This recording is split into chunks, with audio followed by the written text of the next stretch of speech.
Everyone, this is doctor Priyanka. आज हम बात करेंगे ग्लोबलाइजेशन के पॉजिटिव एंड नेगेटिव इम्पैक्ट्स के ऊपर। बहुत ही इंपॉर्टेंट क्वेश्चन, ग्लोबलाइजेशन के पॉजिटिव एंड नेगेटिव इम्पैक्ट्स। सबसे पहले हम बात करेंगे ग्लोबलाइजेशन है ही क्या।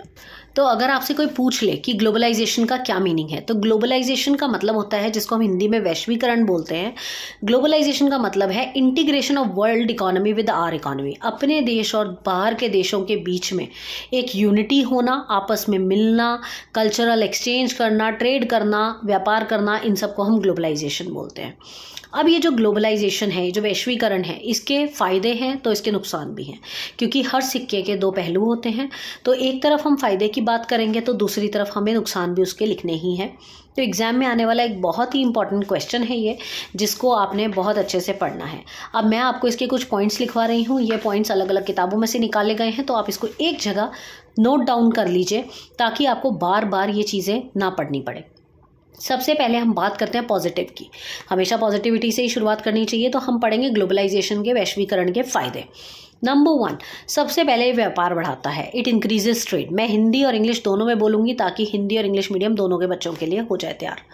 इंक्रीज इन ट्रेड, ये ट्रेड को बढ़ाने में बहुत हेल्प करता है, व्यापार बढ़ाने में बहुत हेल्प करता है। क्योंकि जब आप वैश्वीकरण करते हैं, जब आपका ग्लोबलाइजेशन होता है, तो इधर के लोग दूसरे देश में जाते हैं, दूसरे देश के लोग आपके देश में आते हैं। तो उस केस में व्यापार की संभावनाएं बहुत ज़्यादा बढ़ जाती हैं, ट्रेड बहुत ज़्यादा इंक्रीज़ हो जाता है, जिसकी वजह से जो है देश में बाहर का एक्सचेंज आता है, पैसा आता है, जो देश के लिए बहुत फ़ायदेमंद है। अगर आपको बहुत ही अच्छा एग्जाम्पल दूं, तो नवंबर में लगने वाला ट्रेड फेयर, दिल्ली में जो ट्रेड फेयर लगता है प्रगति मैदान में, वो इसका बहुत बड़ा एग्जाम्पल है। ग्लोबलाइजेशन की वजह से ही हर देश के जो ट्रेडर्स हैं वो हमारे देश में आते हैं, सामान बेचते हैं, खरीदते हैं। तो इससे कितना ज़्यादा हमारे देश को भी बेनिफिट होता है।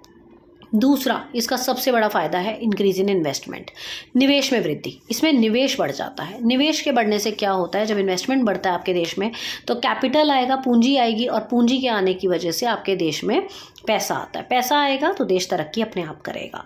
तो दूसरा फ़ायदा है increase in investment. Third is आपका एक्सेस टू मार्केट, बाज़ार की तरफ आपका हाथ बढ़ता है। ज़्यादा से ज़्यादा बाज़ार बढ़ता है, ज़्यादा से ज़्यादा आपका फैलाव होता है, ज़्यादा से ज़्यादा मार्केट आपके हाथ में आती है, तो आपका सामान भी ज़्यादा से ज़्यादा बिकेगा। जितनी बड़ी मार्केट, उतना ही सामान बेचने का जो स्कोप है वो बढ़ जाता है। तो इससे वैश्वीकरण से ये एक बहुत बड़ा फ़ायदा होता है। चौथा जो फ़ायदा है वो है टेक्नोलॉजी इंप्रूवमेंट। जो तकनीकी सुधार है वो बहुत ज़्यादा होते हैं इसके अंदर, क्योंकि टेक्नोलॉजी के इंप्रूवमेंट, जब आपका वैश्वीकरण बढ़ेगा तो आप दूसरे देशों से मशीनें, तकनीकें सब इंपोर्ट करोगे और आपके देश से भी मंगाया जाएगा। तो इससे क्या होता है, तकनीकों के सुधरने की वजह से आपका जो उत्पादन है, जो प्रोडक्शन है, वो काफ़ी ज़्यादा बढ़ जाता है। इसके अलावा job creation, very very very important point. Jobs बहुत ज़्यादा बढ़ती हैं, रोज़गार बढ़ता है इससे, क्योंकि बाहर के देश जो है हमारे देश के लोगों को अपॉर्चुनिटीज़ देते हैं, काम करने का मौका देते हैं। हम भी बाहर के लोगों को काम करने का मौका देते हैं, आउटसोर्सिंग करते हैं, जिससे क्या होता है, देश में पैसा आता है। इसके अलावा कल्चरल एक्सचेंज, कल्चर एक दूसरे का समझ में आता है। हमारा देश दूसरे देश का कल्चर समझता है, दूसरा देश हमारे देश का कल्चर समझता है, जिससे कल्चरल एक्सचेंज होता है, और इससे देशों में आपस में प्यार मोहब्बत बढ़ता है, साथ ही साथ कल्चर भी नया देखने को मिलता है। इसके अलावा फॉरेन डायरेक्ट इन्वेस्टमेंट, जो बाहर से निवेश होता है हमारे देश में, जिसको हम जो है फॉरेन निवेश बोलते हैं, ये बहुत ही ज़्यादा इंपॉर्टेंट है। बाहर का देश हमारे देश में अगर इन्वेस्ट करेगा, तो हमारे देश में जैसे $1 80 रुपये के बराबर है, तो उससे आप अंदाज़ा लगा सकते हैं कि अगर फॉरेन इन्वेस्टमेंट बढ़ेगा तो उससे कितना फ़ायदा होगा। नेक्स्ट इज़ इकोनॉमिक डेवलपमेंट, तो बढ़ेगा इससे। नेक्स्ट इज़ आपका एक्सपर्टीज़ बढ़ेगी। आपके देश में जो है एक्सपर्टीज़, एक्सपीरियंस्ड लोग बढ़ेंगे। आपका देश स्पेशलाइजेशन हो जाएगा, आपके देश में चीज़ों का, आपके देश में चीज़ों का इम्प्रूवमेंट होगा। तो ये सारे आपके पॉजिटिव साइड्स हैं ग्लोबलाइजेशन के। बट हम इसके नेगेटिव साइड्स को इग्नोर नहीं कर सकते, हम इसके नुकसानों को इग्नोर नहीं कर सकते। इसका सबसे पहला नुकसान है आय में असमानता। First disadvantage is income inequality. Income inequality मतलब आपकी आय जो है अलग अलग होती है, इनकम सबकी अलग अलग हो जाती है।